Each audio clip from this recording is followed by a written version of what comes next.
On cherche toujours à réduire la consommation des moteurs. Pour cela, toutes les voies possibles ont-elles été explorées. Il semblerait bien que non. Vous allez découvrir comment un moteur révolutionnaire, non polluant et ultra économique dort encore dans les cartons. C'est le moteur Stirling. Regardez.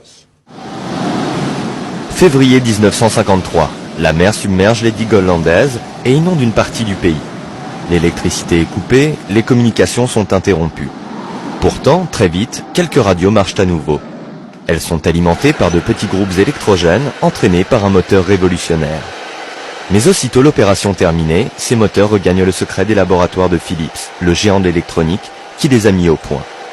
Et depuis, c'est le silence. Silence d'autant plus étrange que ce moteur accepte tous les carburants, qu'il ne pollue presque pas, et surtout que sa consommation est inférieure de moitié aux moteurs actuels.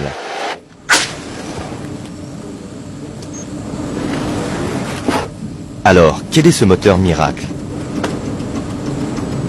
Il s'agit du moteur Stirling, ou moteur à air chaud.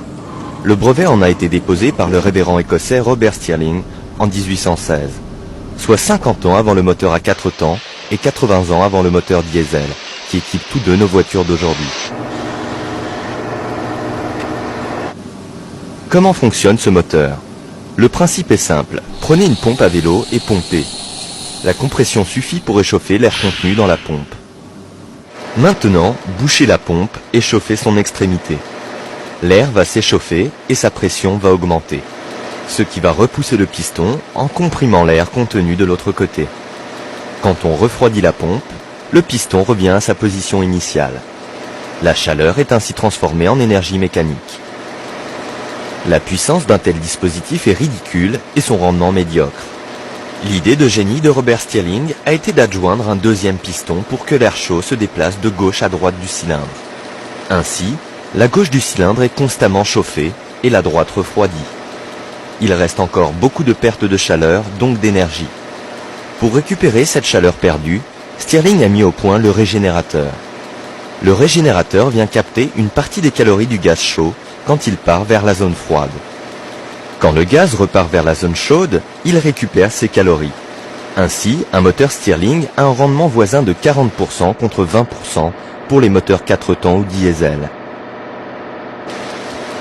Le Stirling ne réclame qu'une source de chaleur à l'extrémité du cylindre.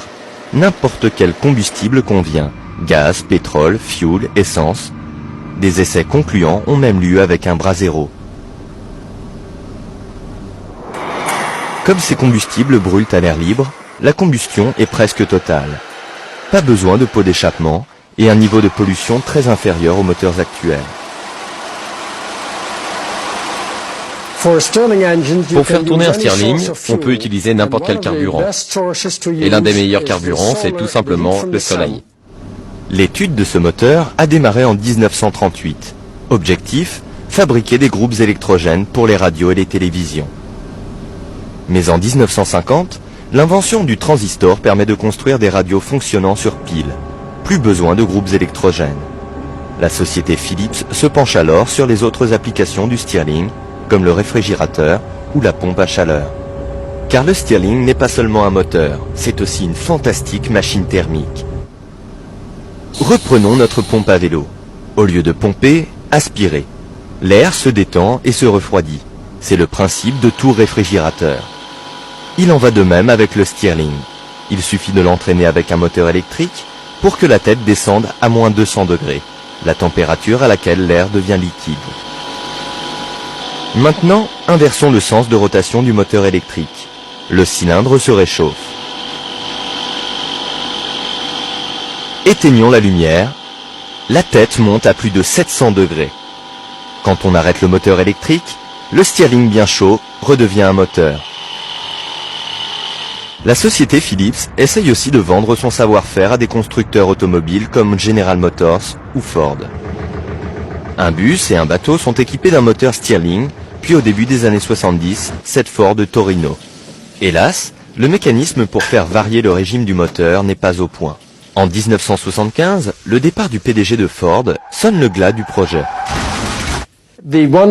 La seule application commerciale du Stirling par Philips restera une machine réfrigérante. Mais à la fin des années 70, la société Philips baisse les bras et abandonne le Stirling. Un groupe d'anciens ingénieurs de la firme fonde alors General Stirling Corporation aux États-Unis. Cette société et ses filiales commercialisent des Stirling réfrigérants et essayent de promouvoir le Stirling solaire. Il y a toujours des réticences au changement. Si vous êtes un fabricant de moteurs diesel, vous ne serez pas pressé de construire un autre type de moteur, comme toute personne qui investit une somme considérable d'efforts et d'argent pour fabriquer un diesel plus performant. Mais dans la fabrication d'un moteur de voiture, il faut aussi compter sur la pression de l'opinion publique. Les gens vont continuer à conduire des voitures à moteur à explosion ou à moteur diesel. Mais quand le degré de pollution deviendra très élevé, comme cela est en train de se produire en Californie, les gouvernements forceront les constructeurs automobiles à produire des voitures propres, donc avec le Stirling.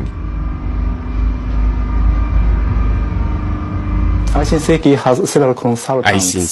a de nombreux consultants dans les universités.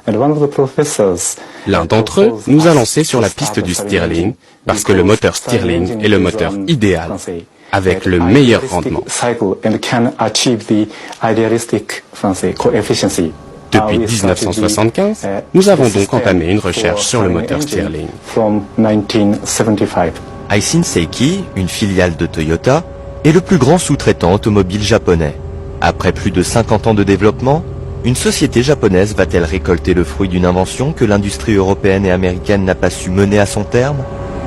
Une des raisons de l'inertie des constructeurs est que l'on a tellement investi dans le moteur à 4 temps et dans le moteur diesel que les constructeurs hésitent devant les coûts de développement d'un moteur concurrent, même si, sur le papier, le moteur Stirling surclasse tous ses rivaux.